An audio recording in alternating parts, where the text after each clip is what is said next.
얘기를 하는데, 오르가니즘은 영어로 living things, 살아있는 것, 이렇게 이제 얘기할 수도 있습니다. 같은 개념입니다. 그래서 유기체 안에서 이루어지는 여러 가지 화학 반응, 그것을 연구하는 학문이 생화학이에요. 그래서 이 유기체의 특성이 어떤 건가를 한번 살펴보려고 합니다.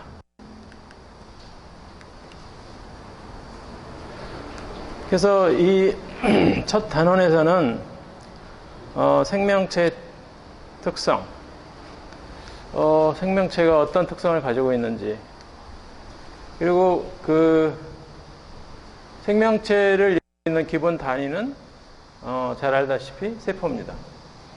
그래서 세포의 구조, 그리고 이 고등 생명체는 그 세포 안에 세포 소기관이라는 게 있어요. 영어로 이제 오르가넬이라고 그러는데, 세포 내 소기관에 대해서 우리가 한번 살펴보려고 하고 있고, 그 다음에 생체 분자. 생명체 안에 다양한 분자들이 있습니다. 단백질만 해도 대략 한 10만 종 정도가 있다고, 사람의 경우, 물론 이제 미생물들은 좀 적게 들어있겠죠. 근데 사람의 경우는 한 10만 종 정도 있을 거다 이렇게 추정을 합니다. 정확하게 몇 개가 들어있는지는 아직 잘 몰라요. 그 생체 분자의 기능, 자세한 기능을 얘기하지는 않을 거고, 우리가 이제 다음 챕터에서부터 계속해서 이제 이 생명체를 이루는 분자들에 대해서 어떠한 것들이 있고 그것의 구체적인 기능에 대해서 우리가 공부를 할 거거든요. 그래서 이번 챕터에서는 그러니까 이번 시간하고 수요일은 이제 생화학의 전체적인 인트로덕션이다 이렇게 생각하면 될 것 같습니다. 그 다음에 에너지 전환. 생명체는 살아가기 위해 에너지가 필요합니다. ATP라는 에너지가 필요한데 그 ATP를 어떻게 만들어내는지 그런 거에 대해서 우리가 공부를 할 겁니다. 이 정도 공부를 하고 그 다음에 나머지 이런 부분들은 아마 간략간략하게 취급을 할 겁니다.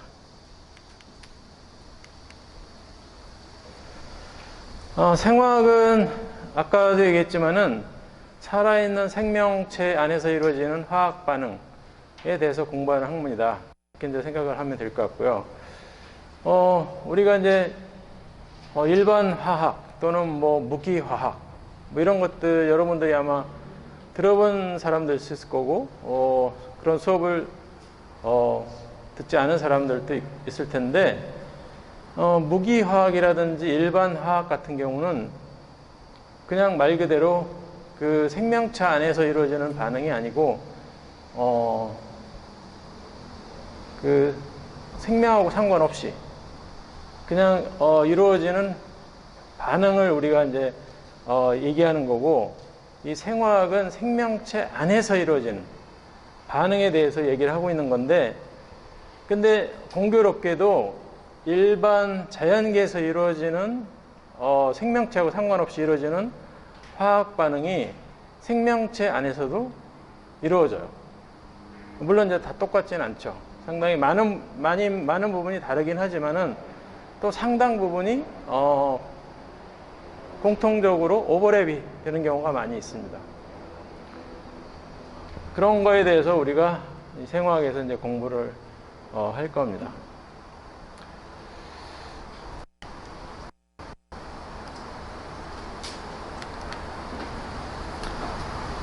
지금부터는 생명체의 특성에 대해서 한번 살펴보려고 하는데, 이 생명체를 보면은 굉장히 복잡하고 굉장히 잘 조직화가 되어 있어요. 영어로 이제 오거나이제이션이 되어 있다 이렇게 얘기를 하는데 굉장히 잘 조직화가 되어 있습니다. 예를 들어서 가장 하등한 생명체가 우리가 아는 바로는 바이러스입니다. 또는 박테리아, 파지. 이런 것들을 보면은 분자도 굉장히 몇 종류 안 돼요.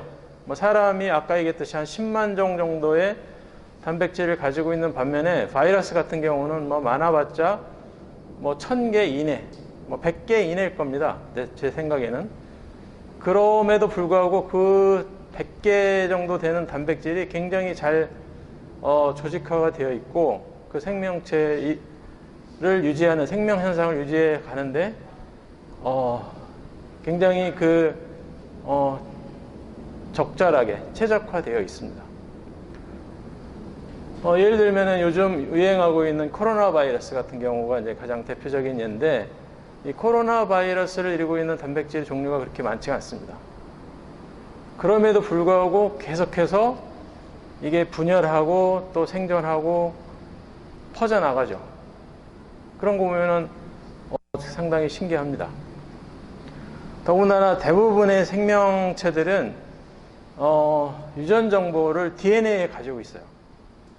근데 코로나 바이러스 같은 경우는 DNA도 아니고 RNA 형태로 정보를 가지고 있어요. RNA는 굉장히 불안정한 구조거든요. 그리고 싱글 스트랜드고 단일 스트랜드로 되어 있고 단일 사슬로 되어 있고 그래서 이 변이가 잘 일어나는 이유가 DNA 같은 경우는 굉장히 그 안정성이 높고 변이가 잘 안 일어납니다.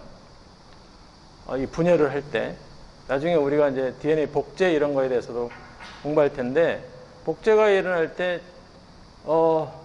에러를 일으킬 오류를 일으킬 확률이 굉장히 낮아요. 뭐 10,000분의 1, 100,000분의 1인데 실제로는 이 에러를 또 수정할 수 있는 기능이 있어가지고 뭐 10억분의 1 이 정도밖에 안 됩니다. 근데 RNA는 그런 수정 기능이 없어요. 그러니까 변이가 뭐 제가 어림잡아서 한 1000번 분열하면은 한 번 정도는 에러가 생겨요.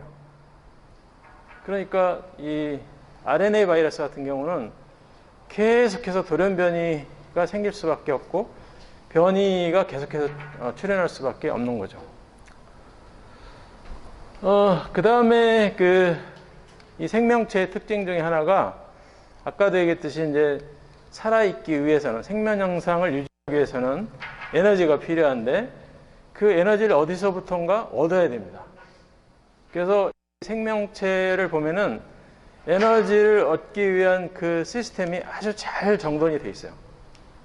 그래서 그 에너지 추출되는 그 과정을 보면은 굉장히 정교하게 잘 조절이 되고 상당히 많은 비중을 차지하고 있습니다. 세포 안에서. 나중에 우리가 공부를 하겠지만 해당 작용, 뭐 크랩스 사이클, 전자전달 이런 것들이 다 에너지를 추출하기 위한 과정이고 식물체에서는 광합성 반응 이런 것들이 이제 에너지를 축적하기 위한 어떤 반응이죠.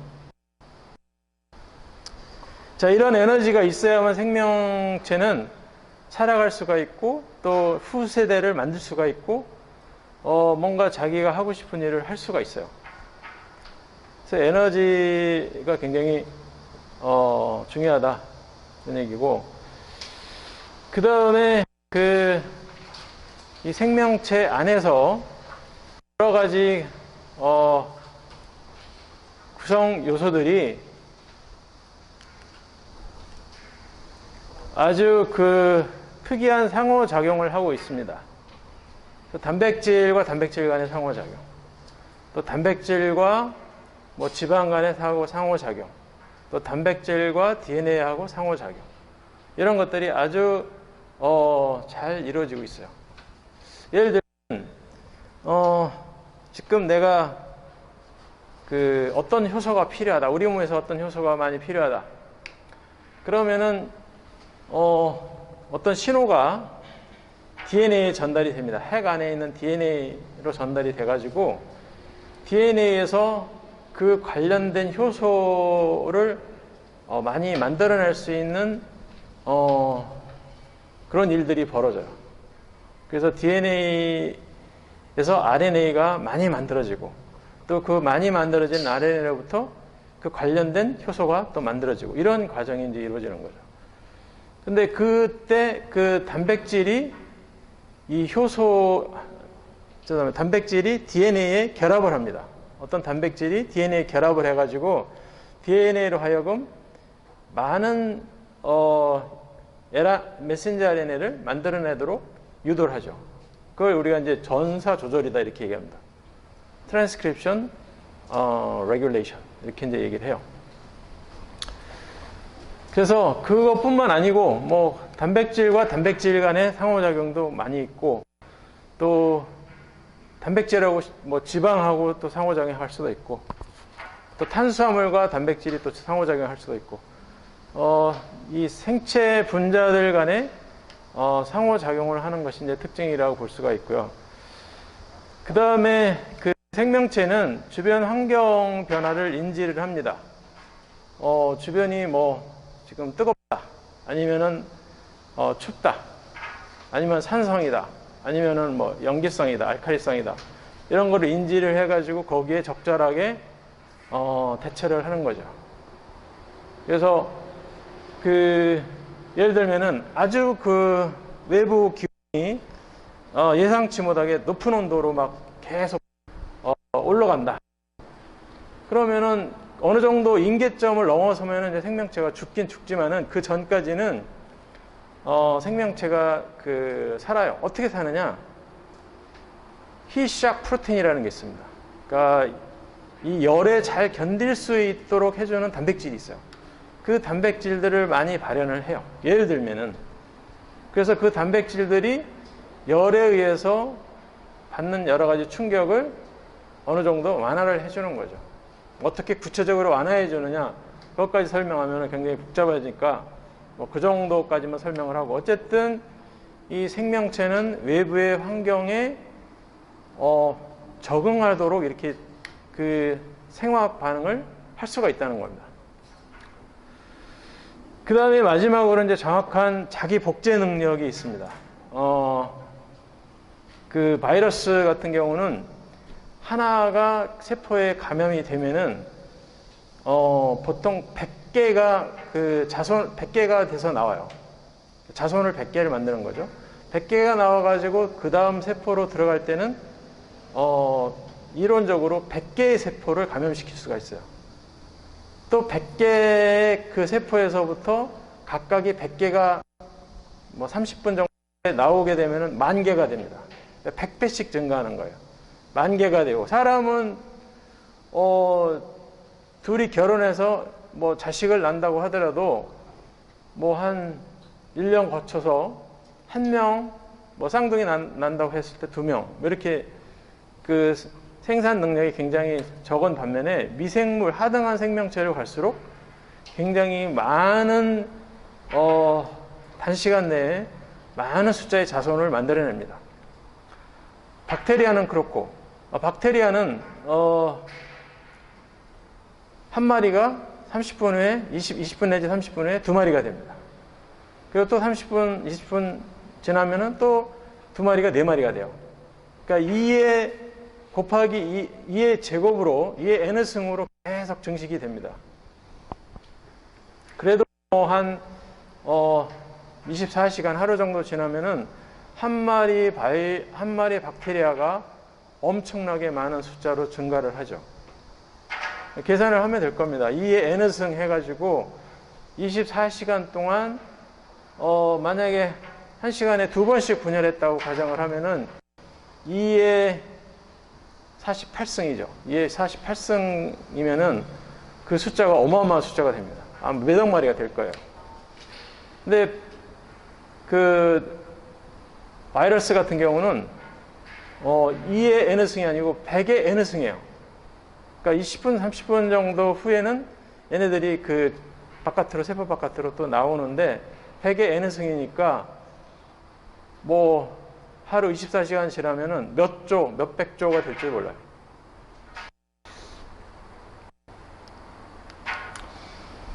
세포의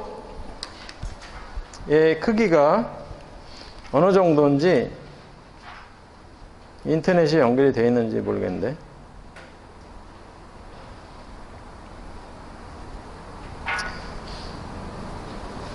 무슨 게임 같은 게 나오네.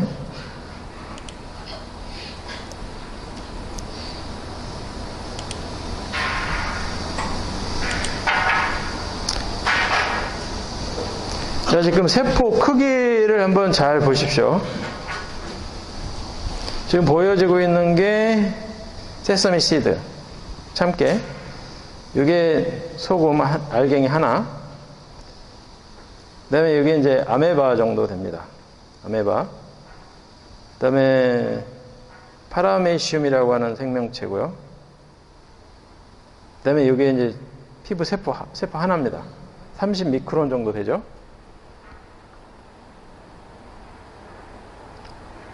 피부 세포보다 더 작은 게 적혈구 8 미크론 정도. 그 다음에 더 밑으로 가니까 대장균, 그 다음에 라이소솜, 마이토콘드리온 이렇게 나오죠. 마이토콘드리아는 그 나중에 우리가 공부하겠지만은 세포 내 소기관입니다. 그 다음에 이거보다 더 작은 것이 여기에 이제 요즘 문제가 되고 있는 HIV 바이러스나 뭐 감기 바이러스, 이는 간염 바이러스, 헤파타이티스 바이러스 더 작습니다. 그 다음에 이제 우리 그 세포 안에 단백질인데 헤모글로빈, 또 라이보 트랜스파라네, 항체, 단백질들, 또 인지질, 아미노산, 염기, 그 다음에 포도당.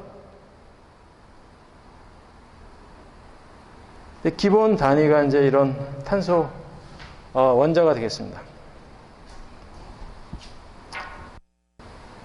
거꾸로 다시 돌아가는 거예요.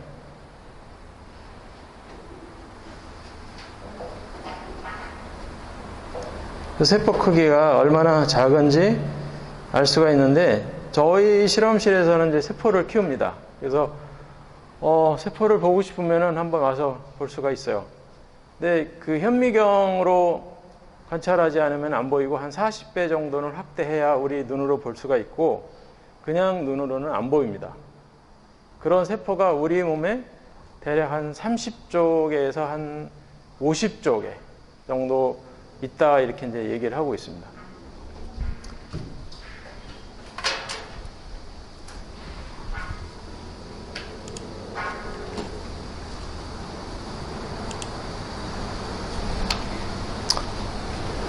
네, 그 다음에는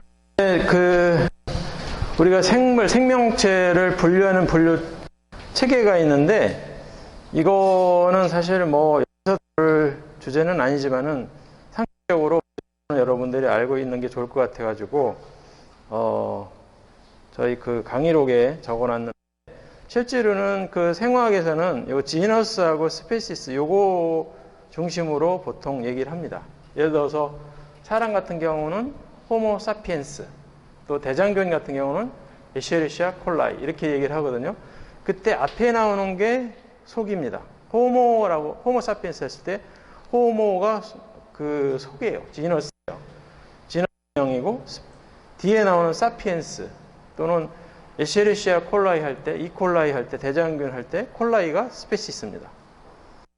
두 가지를 보통 많이 얘기를 하는데, 이 앞부분도 같이 한번 살펴보도록 하겠습니다.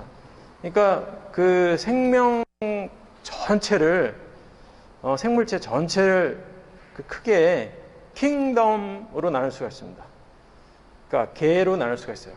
그래서 동물계, 예를 들어서 그 식물계, 그 다음에 미생물계, 이제 크게 나누죠.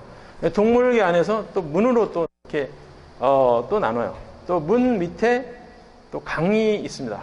그 강 밑에 목이 있고, 목 밑에 과 있고, 이런 식으로 그 지구상에 존재하는 모든 생명체를 이런 분류 시스템으로 보통 나눕니다. 사람 동물계에 속하고, 또 여기 보다시피 척삭 동물문 이렇게 되어 있죠. 척추를 가지고 있는 동물이다. 동물 중에서도 척추 동물문에 속하고, 그 다음에 이제 문 밑에 그 포유광이라는 게 있는데, 그러니까 젖을 먹여서 키우는 동물들을 다 이제 포유광이라고 포함을 시키고, 그 다음에 포유광 중에서도 그 영장목이 있습니다. 그러니까 영장목에 속하는 것들이 이제 뭐 침팬치라든지 고릴라 같은 것들이 이제 영장목에 속하죠.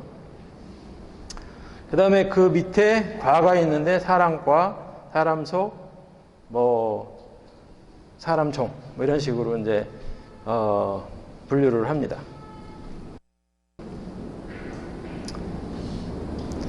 그래서 여기 그 계문강 목과속종을 사람, 고양이, 개, 뭐 벼, 무궁화, 유골레나 이런 식으로 해가지고 분류를 해놨어요.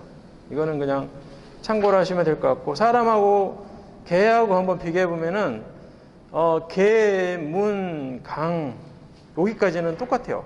사람이나 개나 똑같은데 목부터 바뀌죠. 목은 사람은 영장목에 속하는데 개는 식용목에 속합니다. 먹는 동물. 그 다음에 과는 당연히 다르죠. 객과에 속하고, 여기서 이제 그 고양이하고 개가 나눠집니다. 고양이, 과, 객과 이런 식으로 나눠지는 걸 볼 수가 있습니다. 그 다음에 아까 제가 얘기했듯이 생화학에서 주로 관심 있는 것은 그 속종, 지너스하고 스페시스가 관심이 많은데, 그것을 맨 처음에 그 제안한 사람이 카를로스 린네라는 사람입니다. 이 카를로스 린네가 투파트 네이밍 시스템을 고안을 했고, 그래서 앞에 나오는 이름이 그 속명이고, 아까 얘기했듯이 호모 사피엔스, 사람, 우리가 이제 그 과학적인 학명으로 표현하면 호모 사피엔스입니다. 영어로는 휴먼이라고 하지만은 과학적인 그 명칭으로는 호모 사피엔스 이렇게 얘기합니다. 그래서 그 호모가 바로 이제 그 지너스에 속하는 거죠. 종에 속하는 거고, 속에 속하는 거고, 그 다음에 이제 사피엔스가 종에 속하는 겁니다. 그래서 예를 들어 대장균 같은 경우 이시에리시아 콜라이라고 그러는데, 이 콜라이가 그 스페시스에 속하는 거죠. 종에 속하는 거고, 그 다음에 황국균, 아스퍼질러스 오라이제, 이거는 우리는 뭐 메주 만들고 된장 만들 때 쓰는 그 곰팡인데, 이것도 이제 오라이제라고 하는 것이 종에 속합니다. 아스퍼질러스는 종류가 굉장히 많아요.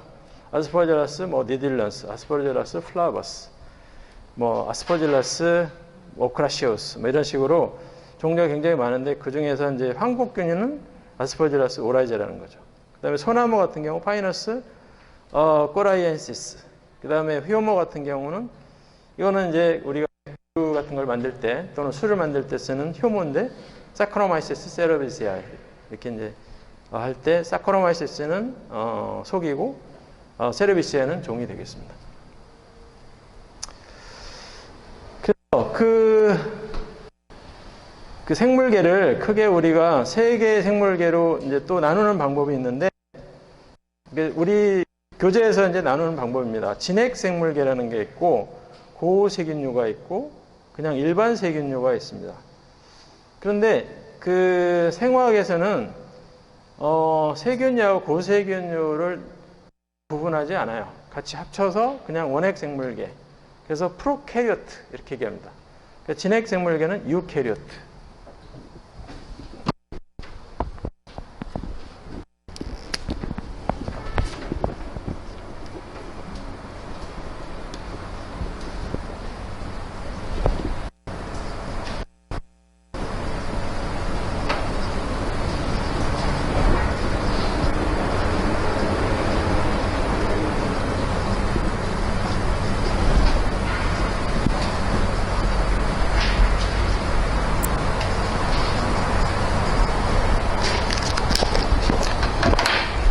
이 프로캐리오트하고 유캐리오트하고는 가장 큰 차이가 핵막이 있느냐, 진짜 핵막이 있느냐, 핵막이 없느냐, 그걸 가지고서 구분을 합니다.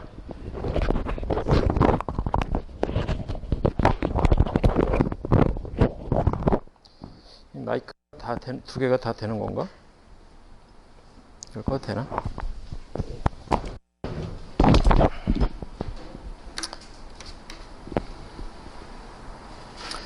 그래서 우리가 마이크가 되는 것 같아요. 마이크가 되는 것 같아요. 어때요? 꺼진 것 같죠?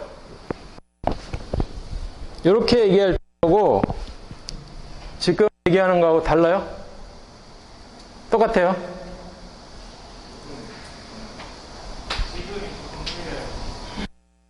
얘기하는 게 마이크가 되는 거죠.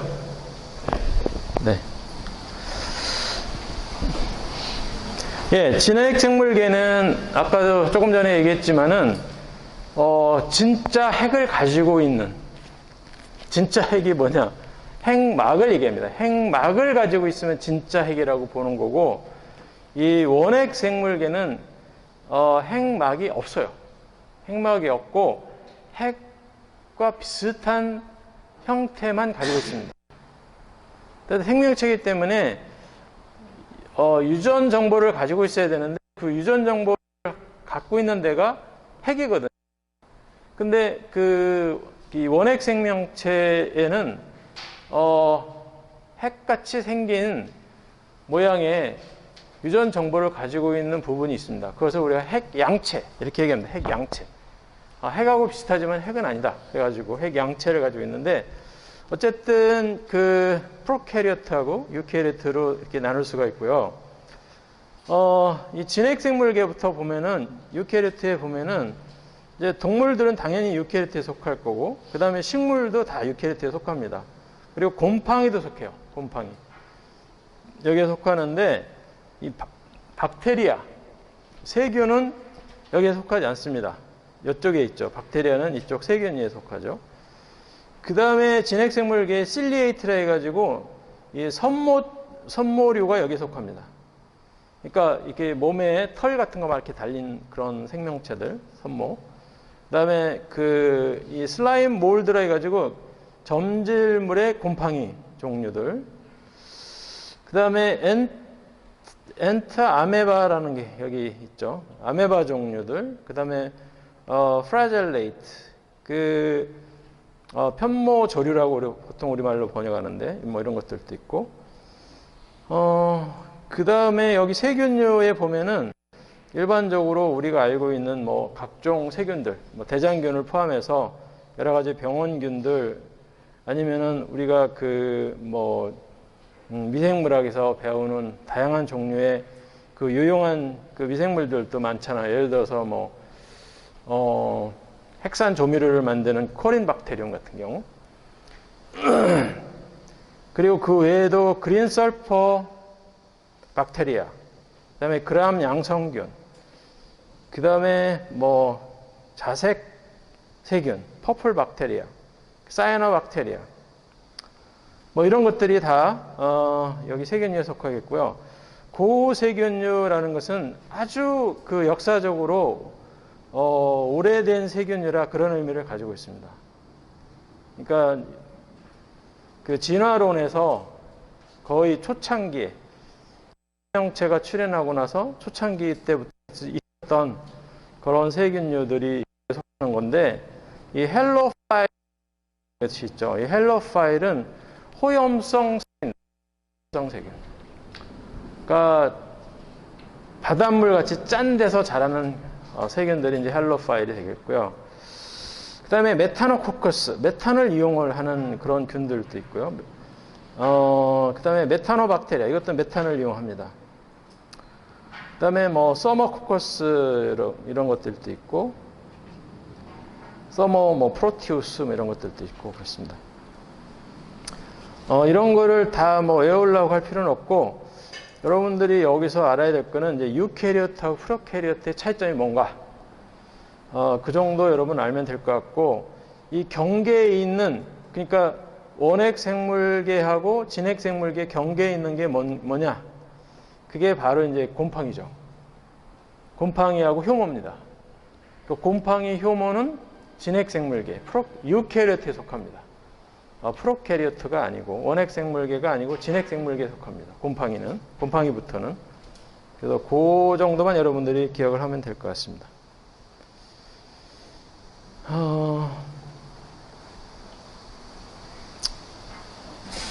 자, 그 다음에는 이제 세포로 넘어갈 텐데, 이 세포는 아까도 얘기했듯이,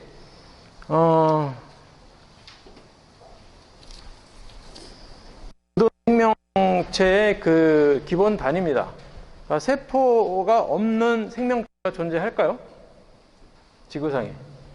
세포 없는 생명체가 존재할까?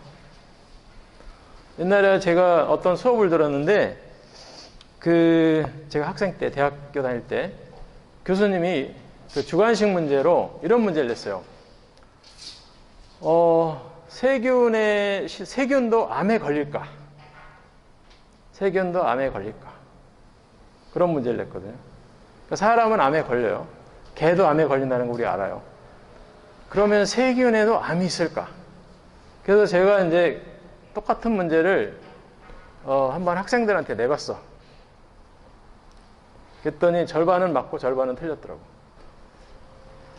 근데 이 암에 대한 어떤 개념을 정확히 이해하지 않으면은 헷갈리는 문제예요. 이 세포에도 암이 있을까? 죄송합니다. 세균에도 암이 있을까? 이렇게 물어보면은 암이 있다고 이렇게 대답하는 학생들 의외로 많더라고. 그러니까 바이러스라든지 세균이라든지 단세포 생물들은 암이라는 게 없어요. 그러니까 암의 정의를 알으면은 이게 암이구나 아니구나, 암이 있겠구나 없겠구나 이걸 알 수가 있는데, 암에 대한 정의를 잘 모르니까 이게 뭐 모든 생명체는 암이 있겠지 그렇게 생각하기가 쉬운데, 단세포 생명체는 암이 없습니다. 뭐 어쨌든 왜 그런지는 나중에 그거는 이제 시간 날 때 설명하도록 하고, 어쨌든 모든 생명체는 세포로 이루어져 있습니다. 세포 없이 생명체가 존재한다. 그거는 생명체가 이미 아니에요. 세포가 없다 그러면. 그래서 모든 세포는 생명체를 이루고 있는 기본 단위고, 그리고 모든 생명체는 세포를 가지고 있다. 이렇게 이제 얘기할 수가 있는 거죠. 근데 이제 세포를 하나 가지고 있는 생명체도 있는 반면에 세포가 여러 개로 이렇게 이루어져 있는 생명체가 있어요. 예를 들어 사람 같은 경우는 아까 얘기했듯이 세포가 30조 개라고 그랬잖아. 30조 개 플러스 또 공생하고 있는 미생물들도 많이 있잖아요. 피부에도 수백억 개의 세포가 있다고 그러고, 대장균이 200조 개가 있다고 얘기를 하더라고요. 정확히 누가 헤아려 봤는지 모르지만은 어쨌든 많은 대장균도 가지고 있어요. 우리 몸의 일부라고 볼 수도 있고 아니라고 할 수도 있는데, 요즘은 또 대장균에 대해서 굉장히 사람들이 관심이 많아요. 그래서 모든 병을 대장균과 연관시켜서 설명하려고 합니다. 어쨌든 이런 세균들이나 바이러스 이런 것들은 단세포 생명체입니다. 세포 하나가 생명체의 역할을 하는 거고, 사람이라든지 웬만한 식물들이라든지 이런 것들은 다세포입니다. 다세포. 그러니까 최소한 여러 개의 세포가 모여서 하나의 생명체를 이루는 거죠. 그래서 다세포 생명체를 우리가 멀티셀룰라 오르가니즘 이렇게 얘기를 하죠. 멀티셀룰라. 세포가 여러 개로 이루어져 있다. 그런 의미를 가지고 있습니다.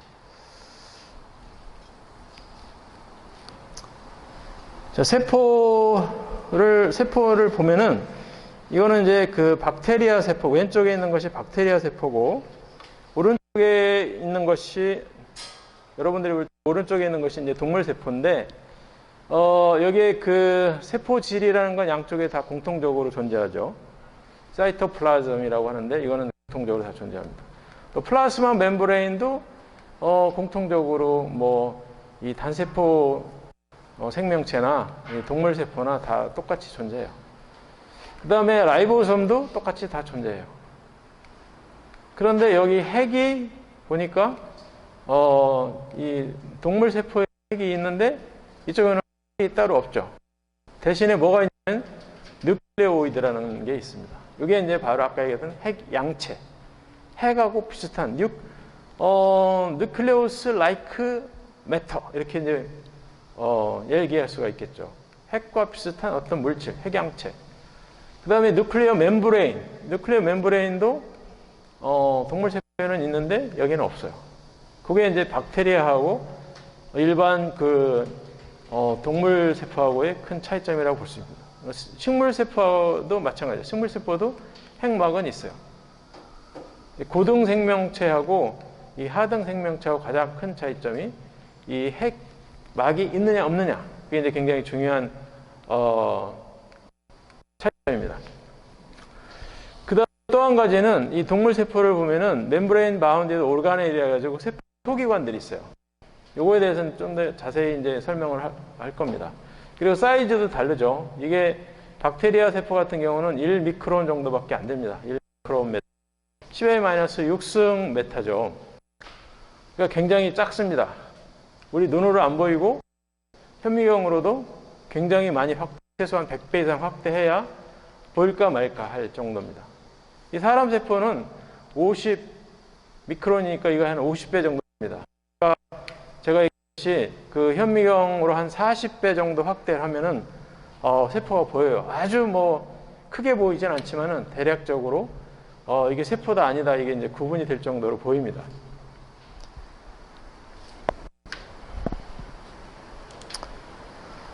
자, 이건 이제 박테리아 세포의 구조인데 여기에 보면은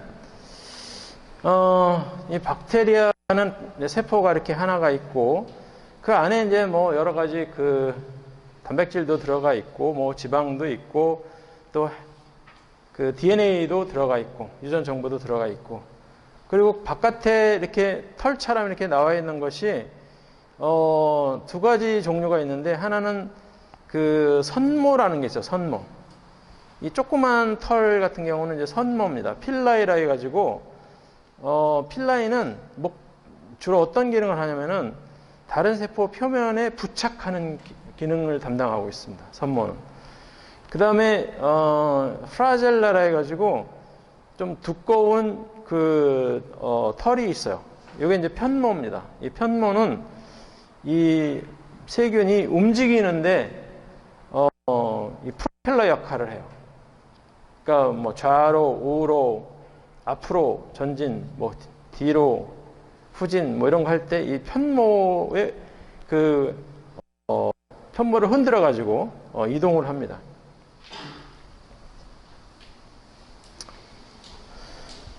그 박테리아 세포에 대해서 조금 더 자세히 살펴보면은 박테리아의 그 세포 벽이 있는데 세포 벽을 이루고 있는 주 성분이 탄수화물과 단백질입니다. 이 세포 벽은 말 그대로 그 세포 바깥에 있으면서 세포의 형태를 유지해요.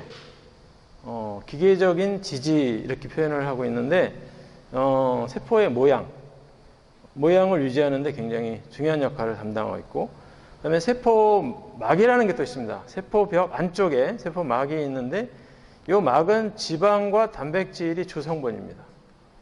물론 이제 여기 탄수화물도 좀 있을 수 있는데 주성분은 지질과 단백질이고 이 세포막은 그 선택적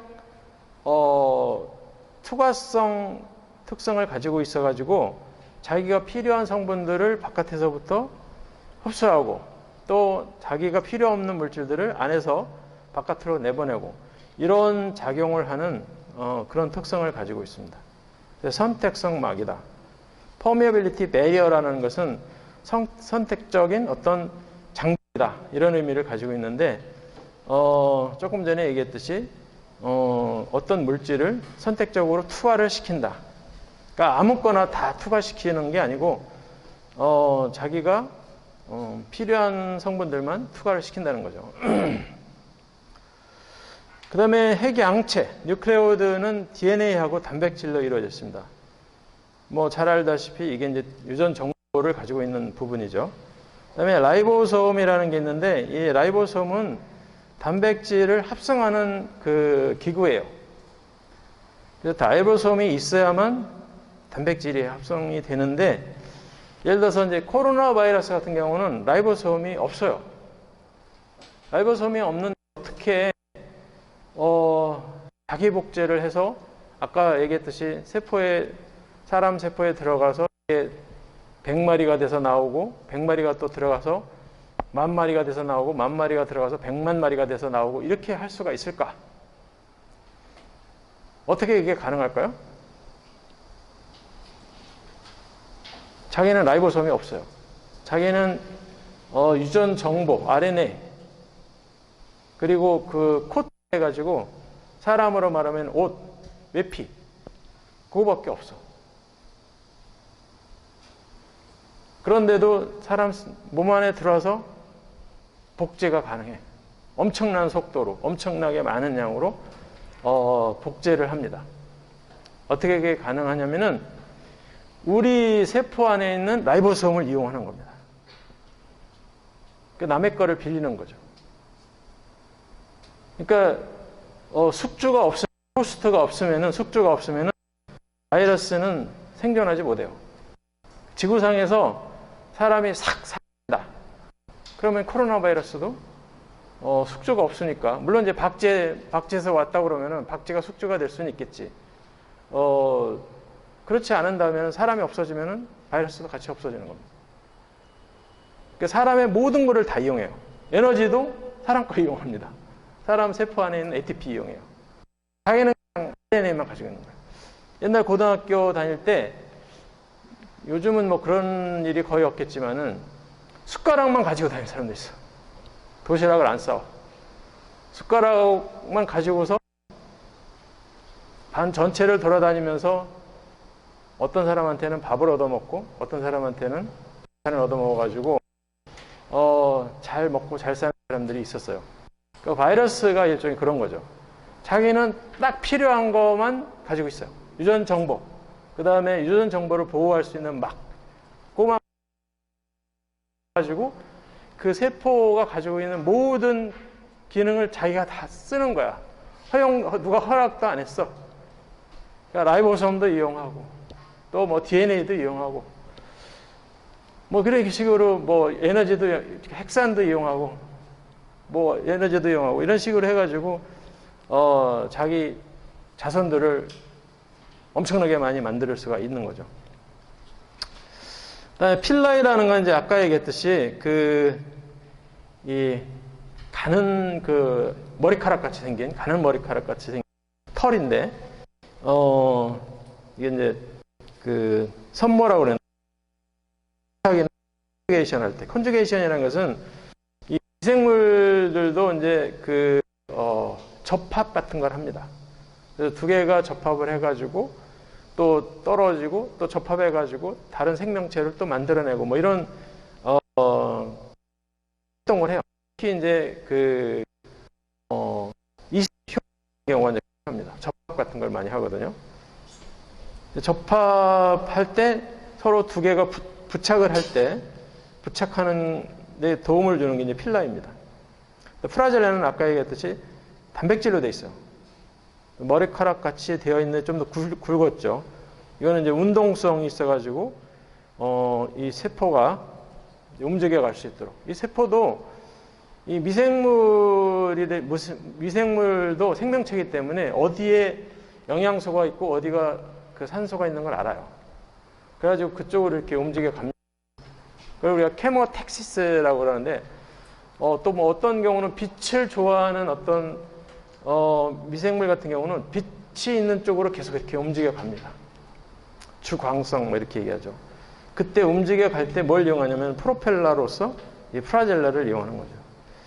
그 다음에 나머지 부분이 제일 많이 차지하고 있는 부분이 아마 사이토플라즘일 텐데 세포질인데, 세포질 안에는 근본적으로 수용액으로 되어 있는데 그 안에는 이제 다양한 종류의 단백질들과 또 대사물질, 뭐 영양소들 이런 성분들이 그냥 거기 안에 녹아 있어요. 여기서 이제 대사가 이루어지는 거죠. 여러 가지 대사가 이루어지는 거죠. 뭐 에너지 대사도 여기서 이루어지고.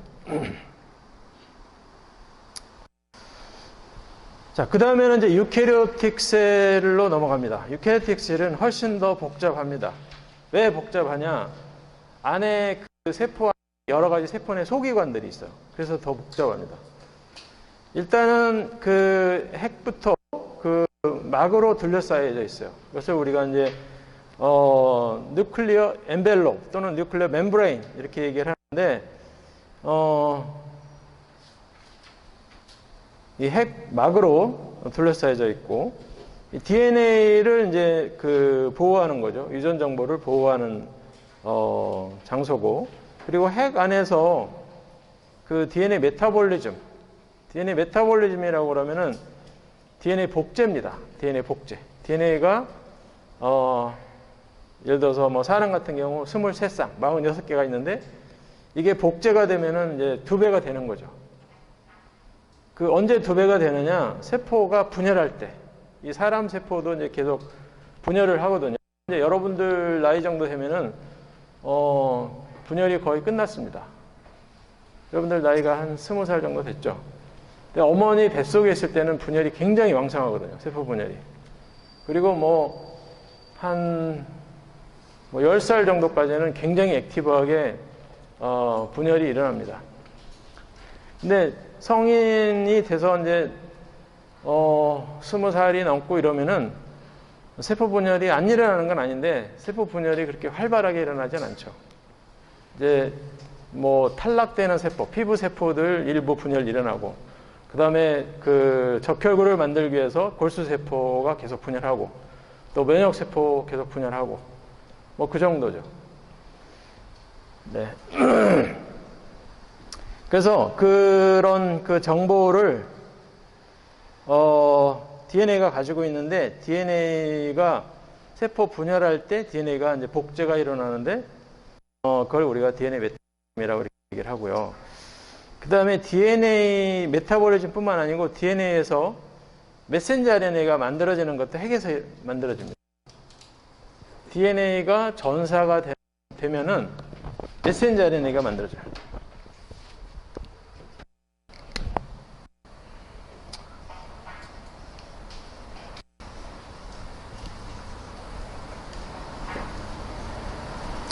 RNA 종류가 메신저 RNA만 아니죠. 다른 RNA도 있습니다. 트랜스퍼 RNA도 있고 그렇긴 한데, 어쨌든 DNA에서부터 RNA가 만들어지는 과정을 우리가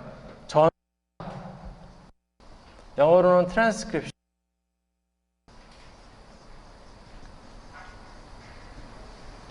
이것도 핵 안에 이루어진다는 거죠.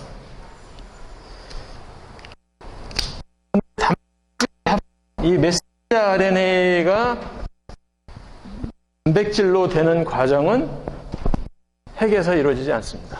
어디서 이루어지냐면은 세포질 아니면은 그 소포체라고 하는 데가 있어요. 소포체에서 이루어지는데, 근본적으로 중요한 거는 그 라이보솜에서 이루어집니다. 세포질이든 소포체든 라이보솜이 단백질을 합성을 해요. RIBOSOM, 라이보솜이 단백질을 합성하는 기구입니다. 그 다음에 이 핵막은 선택적인 투하성막이기 때문에 아무 물질이나 다 통과시키는 게 아니고 선택적으로 받아들일 거 받아들이고 또 내보낼 거 내보냅니다. 그러니까 메신저 RNA 같은 경우는 이제 내보내겠죠, 바깥으로. 그 다음에 그 세포 안에는 여러 가지 오르가넬들이 있어요.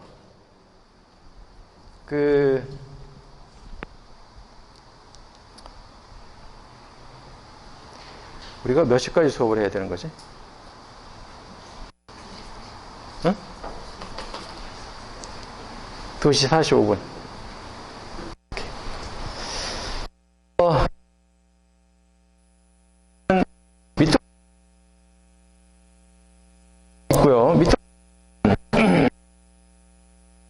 여러 가지 기관들이 있습니다.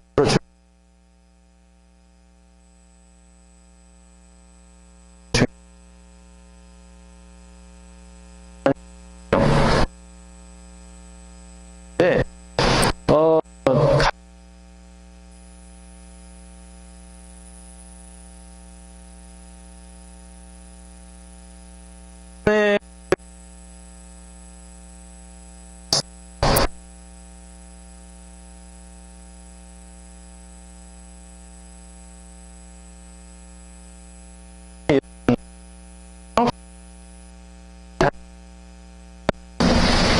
명반응.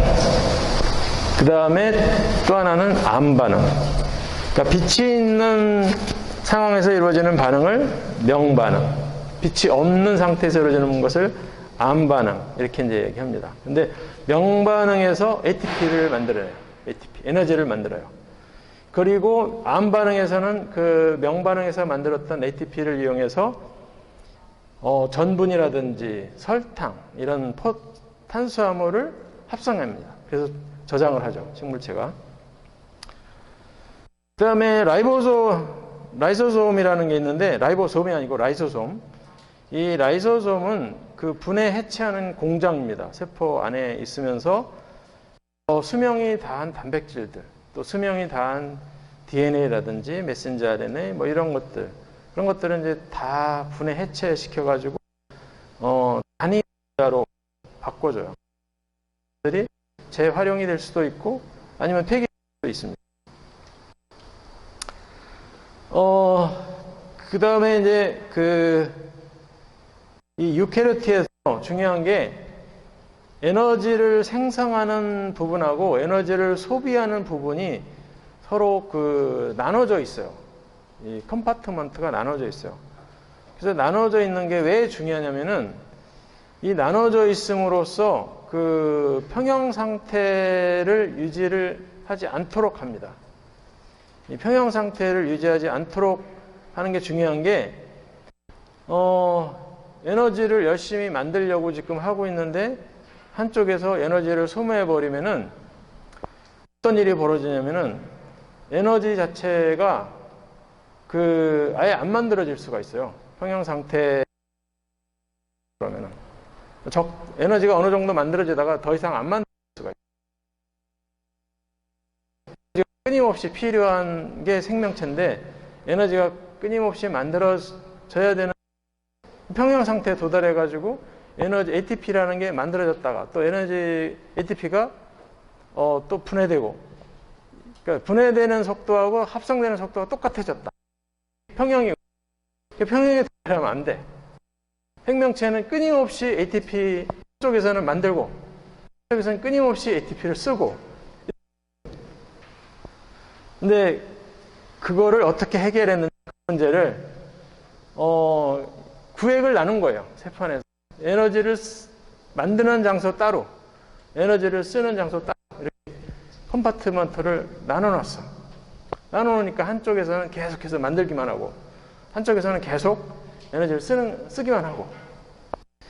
그러니까 예를 들어서 10이라는 ATP가 만들어지고 10이라는 ATP가 소모가 돼요. 겉을 때 아무런 변화가 없는 소모가 됐으니까 외관적으로 이렇게 봤을 때 변화가 없는 거예요. 그렇지만 변화 없는 건 아니에요. 계속 10개가 만들어지고 10개가 소모가 되니까 플러스 마이너스 제로긴 하지만은 플러스 마이너스 제로라서 호메오스테시스라는 말을 씁니다. 이 호메오스테시스는 이제 조금 어려운 단어인데 항상성, 우리말로 번역하면 항상성, 일정하다는 얘기거든요. 일정한 상태를 유지한다. 그렇지만은 평형은 아니다. 평형이 아니다라는 거죠.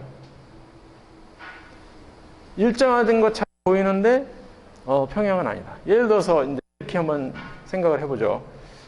여러분들이 여러분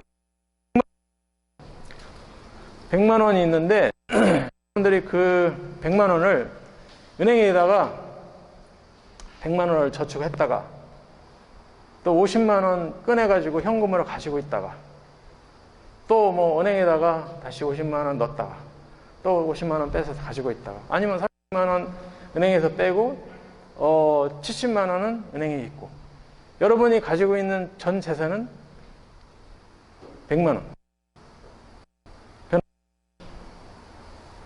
그렇죠? 전체적으로 변함이 없습니다. 그런데 이렇게 한번 생각해 보죠. 어떤 사람이 보통 부모님이겠지만 부모님이 여러분들한테 여러분이 지금 가지고 있는 돈이 100만 원이야. 100만 원인데 아까는 여러분들이 은행에다가 50만 원 넣고 또 50만 원 넣었다가 뺐다가 계속 이것만 해. 여러분 자산은 100만 원이야. 근데 그게 아니고 여러분 쓰는 하는 거죠. 그냥 은행에 넣었다 뺐다 하는 거야. 여러분들이 100만 원이 있는데 그런 상태는 평형 상태라고 그래요. 거야. 이런 거하고 여러분들이 100만 원이 은행에 가 있어. 근데 여러분들의 부모님이 20만 원을 매달 줘. 그리고 여러분들이 그 20만 원을 매달 20만 원 다른 데 써. 뭐 그 빵 막 점심 사 먹는 데 쓸 수도 있고 아니면 뭐 오락하는 데 쓸 수도 있고 어쨌든 20만 원을 써. 그럼 20만 원 들어오고서 20만 원이 나갔어.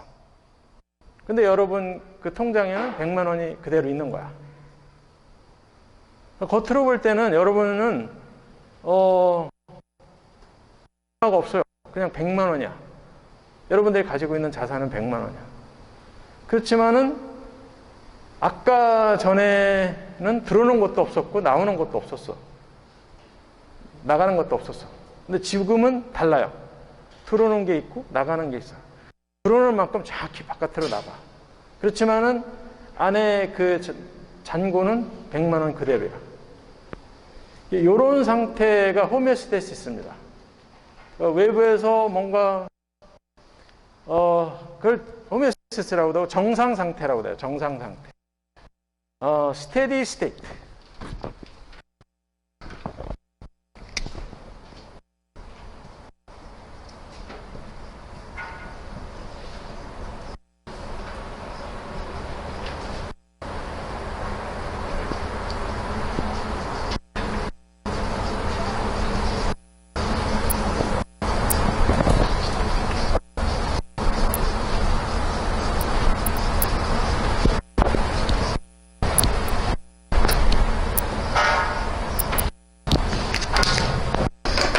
정상 상태는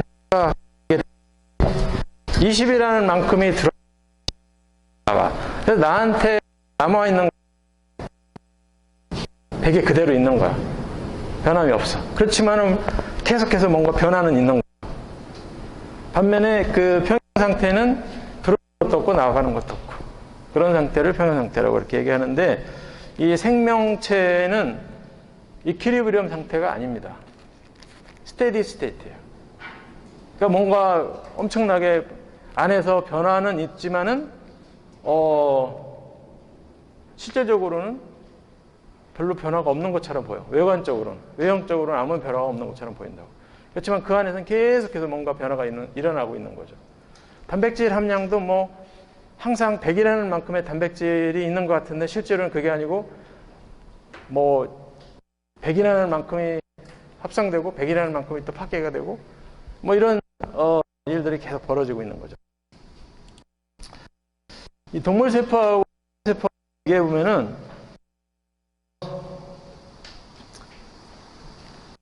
차이가 좀 있어요. 똑같은 세포인데 생명체는 가지고 셀 월을 가지고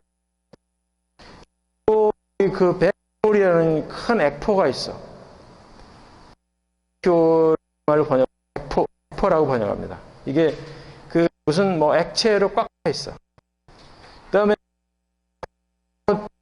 플라스모데스마라는 게 있습니다. 뭐 데스마라고 해가지고 구멍이 뚫려 있고 이 속으로 물질이 이제 들락날락할 수가 있어.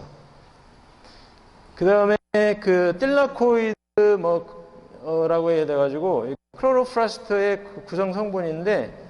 이 엽록체가 있어요. 엽록체는 이제 광합성을 하는 기관이죠. 그리고 거의 세포하고 같습니다. 예를 들어서 플라스마 멤브레인, 또 핵막, 미토콘드리아, 러프 엔도플라스마 레티큘럼. 이건 이제 우리말로는 조면 소포체, 두들두들한 그 소포체다. 그래가지고 조면 소포체라고 얘기하는데 뭐 어떤 사람은 뭐 두들두들한 사람도 있고 그런데 어쨌든 조면 소포체가 있고요. 여기는 이제 그 단백질이 합성되는 장소입니다. 아까 얘기했듯이 라이보솜이 이 엔도플라스마 레티큘럼이라고 하는 소포체에 붙어 있어서 두들두들하게 보이는 거예요. 그래서 라이보솜이 있기 때문에 여기서 단백질이 합성이 된다는 얘기고요. 그다음에 뉴클레올루스 핵 속에도 또 진짜 핵이 있어요. 핵 안에 진짜 핵, DNA가 컴팩트하게 있는 그런 부분을 우리가 뉴클레우스라고 그러는데 이 부분이 있고 그 다음에 핵이 있고 그 다음에 라이보솜이라 해가지고 세포질에서 이렇게 둥둥 떠다닙니다. 이게 단백질을 이제 합성하는 기관이고요. 그다음에 그 스무스 엔도플라즈미 레티큘럼이라는 게 있어. 이 스무스 엔도플라즈미 레티큘럼은 기능이 뭐 여러 가지가 있지만은 가장 중요한 기능이 그 칼슘을 저장합니다. 칼슘을 저장하는 저장고 역할하고, 그다음에 그 합니다. 여러 가지 그 독성 물질을 제거하는, 분해하는 그런 기능을 하고 있어요. 세포 안에 근육을 의미합니다. 사이토라는 것은 세포라는 뜻이고, 스켈레톤은 근육 의미를 가지고 있습니다. 그다음에 골지 컴플렉스라는 이제 그 합성해가 단백질이 두 군데서 좀 지우고 설명하면,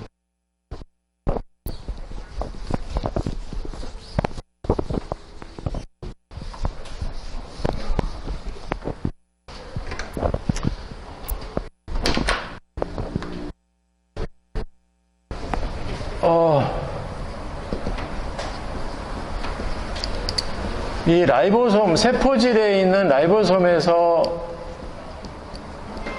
단백질이 만들어지고,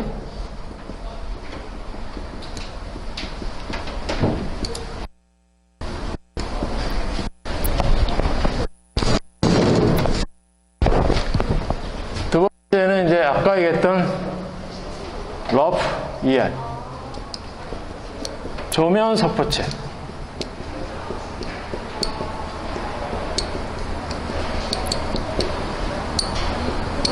근데 이 세포질에서 만들어지는 단백질은 세포질에 머물러요.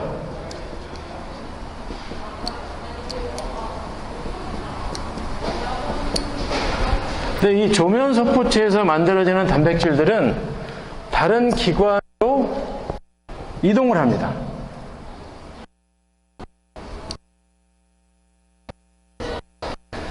또 외부로 이동하는 경우도 있어요.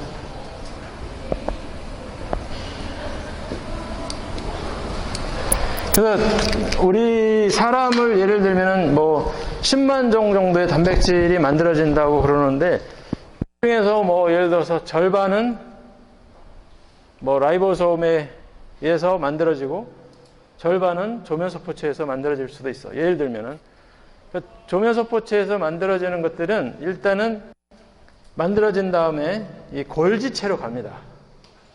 골지체로 가가지고 골지체에서 쉽게 말하면 우편 번호를 부여를 해. 너는 미토콘드리아로 가라. 너는 핵막으로 가라. 너는 세포막으로 가라. 너는 너는 그 다른 데로 빠져나가라. 아니면 너는 엽록체로 가라. 이런 식으로 정확히 가야 될 위치를 정해줘요. 그게 이제 골지체가 하는 역할입니다. 그 다음에 이 그 퍼럭시점이라는 게 있죠. 여기 그 퍼럭시점도 동물 세포하고 식물 세포에 같이 들어있어요. 제가 이걸 수정을 안 했는데, 이 퍼럭시점은 왜 퍼럭시점이라는 말이 붙었느냐면은, 퍼럭사이드, 과산화물을 분해하는 장소입니다. 이 과산화물은 세포한테는 그 해로운 물질이거든요. 그 해로운 물질을 제거하는 그런 그 기관이에요. 이거하고 이제 라이소솜하고 비슷한 거죠. 라이소솜이 어딘가 있을 텐데, 이 빨갛게 되어 있는 이 라이소솜 있죠. 이 라이소솜은 그 주로 단백질, 지방 이런 것들 거의 모두를 분해해가지고 단위 성분으로 잘라옵니다. 단위 성분으로 바꿔줘요. 예를 들어서 단백질이 분해되면 아미노산이 되겠죠. 단백질을 분해해가지고 다 아미노산을 만들어. 그럼 그 아미노산을 또 이용을 해서 단백질을 또 다른 단백질을 만드는 데서 활용이 되겠죠. 분해 해체하는 공장이에요. 라이소솜은. 근데 이 라이소솜은 여기 빨갛게 표시되어 있는데, 이 그 동물 세포에만 있어요. 그러면은 여기 식물 세포는 그런 게 없으면 어떻게 하느냐? 식물 세포는 주로 액포에서 그런 일을 담당해요. 액포, 백큐올에서. 자, 그 다음에 이제 사이토스켈레톤이라는 말이 있었는데, 이 사이토스켈레톤은 동물세포나 식물세포에 다 있습니다. 이것은 뭐 하는 기관이냐면은 기관이라기보다는 근육입니다. 그래서 세포의 모양을 유지하고 세포가 분열할 때 그 DNA를 이렇게 적토판에 배열하고 또 그것이 서로 이렇게 분열이 되도록 분리가 되도록 하는 역할을 합니다. 그리고 미토콘드리아라든지 세포 내 소기관들이 움직여 갈 때 이 사이토스켈레톤의 도움을 받습니다. 쉽게 말하면 사람의 근육 똑같은 역할을 하는 거죠. 그를 움직일 때 작용하는 겁니다. 그래서 동물세포 여기 조금 전에 설명했기 때문에 설명 안 한 게 거의 없죠. 다 설명했죠. 네, 쭉 읽어보면 될 것 같고요. 식물세포 아까 다 설명을 했고, 차이점이 요 동물세포에는 라이소솜이 있는데 식물세포에는 라이소솜이 없다. 여기에 이제 페록시솜이 있었는데 옛날 노트에는 요 페록시솜이 플랜트하고 동물하고 식물하고 동물하고 다 같이 공통적으로 존재한다. 열로 이제 옮겨졌어요. 그러니까 요거만 바꾸시면 됩니다. 노트에서. 그다음에 식물체에만 존재하는 세포 내 소기관은 클로로플라스트, 엽록체, 백큐올, 액포, 그라이옥시솜이라는 게 있습니다. 이거는 나중에 이제 광합성에서 우리가 배울 텐데.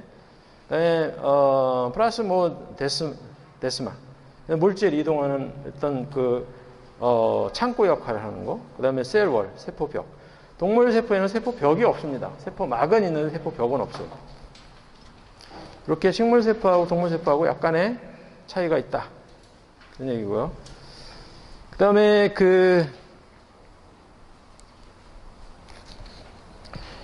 세포질하고 사이토스켈레톤하고를 보면은 세포질은 아까도 잠깐 얘기했지만은 그 안에 주로 대사가 이루어지는 중요한 장소고, 그 대사라는 것이 이제 뭐 단백질 합성일 수도 있지만은 뭐 에너지 대사도 일부 포함이 되고, 또 뭐 어떤 물질이 분해가 되는 경우도 있을 수가 있고, 다양한 대사가 있을 수가 있겠죠. 다양한 화학 반응이 있을 수가 있겠죠. 굉장히 많은 화학 반응이 이 사이토플라즘에서 이루어지는데 그 성분은 그냥 물 같아요. 그냥 끈적끈적한 수용액이다. 이렇게 이제 보면 될 것 같고, 사이토스켈레톤을 이루고 있는 아까 세포 내 근육이라고 그랬는데 이거를 이루고 있는 주성분이 마이크로튜뷸리라고 하는 단백질, 그리고 액틴 필라멘트, 인터미디에이트 필라멘트, 이런 것들이 이제 주성분이고, 이 사이토스켈레톤이 하는 역할이 아까 뭐 설명한 걸 좀 더 보충하면은 세포의 모양을 유지하거나 세포가 분열할 때 관여한다. 그리고 세포 내에 있는 여러 가지 세포 내 소기관들을 조직화하는 데 작용한다. 그리고 세포 내 트랜스포트 패스웨이, 어떤 물질을 이동시킬 때 관여를 한다. 그리고 세포의 모틸리티, 세포도 움직여요. 동물 세포 같은 경우도 움직여 가거든요. 이 세포의 운동성에도 관여를 한다.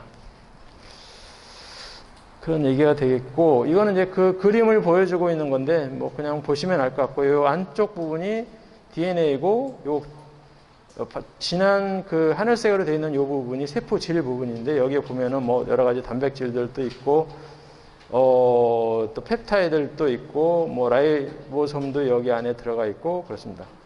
그리고 셀 엠벨롭이라고 하는 것이 세포막입니다. 셀 멤브레인, 플라스마 멤브레인. 그리고 뭐 외막, 뭐 프라젤롬 이런 것들도 있고, 이거는 이제 미생물의 경우 세포가 이렇게 되어 있다. 이렇게 이제 얘기를 하고 있는 겁니다. 그다음에 이걸 이제 형광 현미경으로 쭉 봤는데, 이거 뭐 중요한 건 아니고요. 그냥 요 붉은 색깔을 띠는 게 이제 액틴이라고 하는 단백질이고, 그다음에 이 초록색 띠는 게 마이크로튜뷸리라고 하는 단백질입니다. 그리고 이 크로모솜은 이제 푸른색으로 되어 있는데 요 부분입니다. 요 부분 잘 보면은 푸른색으로 되어 있어요. 칼라로 보면은 보입니다. 요 안쪽에 이제 염색체가 있고, 이건 이제 염색을 해서 이렇게 우리가 형광현미경으로 볼 수가 있어요. 그다음에 이것도 이제 비슷한 건데 여기 보면은 뭐 마이크로 튜블이라고 하는 것이 이제 여기 그 초록색으로 되어 있는 부분이고, 그다음에 카이네트 코어라고 되어 있는 부분이 이렇게 노란 점으로 점점점점점 되어 있는 것이 카이네트 코어라고 하는 부분이고요. 그다음에 그 블루로 되어 있는 거, 파란색으로 하늘색으로 되어 있는 것이 그 염색체가 응축되어 있는 그런 모습이고, 그다음에 센트로좀이라고 하는 중심체라고 우리말로 번역하는데, 중심체가 이게 두 가지가 보이는데, 두 개가 보이는데 이게 붉은색으로 있죠. 그다음에 인터미디에이트 필라멘트는 정확하게 뭐 어느 부분을 얘기하는지 모르지만 아마 뭐 이런 부분이 아닐까, 그 붉은색으로 표시되어 있는 이 부분이 아닐까 이렇게 생각이 듭니다.